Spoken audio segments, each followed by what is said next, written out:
अस्सलाम वालेकुम दोस्तों, आज हम कार्टिफाइव जेल के बारे में बात करेंगे। अगर आपके जोड़ों में शदीद दर्द है, स्वेलिंग है, सोजिश है तो आप कार्टिफाइव जेल का इस्तेमाल कर सकते हैं। इस कार्टिफाइव जेल को बुनियादी तौर पर रूमेटॉइड आर्थराइटिस, ऑस्टियो आर्थराइटिस में इस्तेमाल किया जाता है। इन्हें अगर आपकी हड्डियों में, जोड़ों में शदीद स्वेलिंग है, सोजिश है जिसकी वजह से आपको शदीद दर्द का सामना है तो ऐसी सूरत हाल में आप कार्टिफाइव जेल का इस्तेमाल कर सकते हैं। इसके साथ साथ अगर आपके पट्ठों में शदीद दर्द है, कमर में शदीद दर्द है तो इसी सूरत हाल में भी आप कार्टिफाइव जेल का इस्तेमाल कर सकते हैं। इसके अलावा कार्टिफाइव जेल को फ्रोज़न शोल्डर में इस्तेमाल किया जाता है, यानी अगर आपका कंधा सुन्न हो जाए और काम करना छोड़ दे, प्रॉपर फंक्शन ना करे तो इसी सूरत हाल में यानी फ्रोज़न शोल्डर को ठीक करने के लिए भी कार्टिफाइव जेल का इस्तेमाल किया जाता है।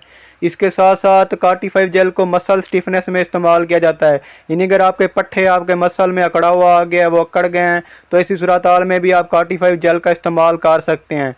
कार्टिफाइव जेल के अगर डोजेज की बात की जाए, तरीका इस्तेमाल की बात की जाए तो जिस जगह पे आपको दर्द है, सोजिश है, इन्फ्लेमेशन है तो आप उस जगह पे उस जेल को लगाएं। कार्टिफाइव जेल के अगर साइड इफ़ेक्ट की बात की जाए, क्योंकि ये एक टॉपिकल मेडिसन है तो इससे आपको उस जगह पे यानी जल्द पे आपको इरिटेशन हो सकती है, खारिश वगैरह हो सकती है, एलर्जी हो सकती है, रेडनेस हो सकती है।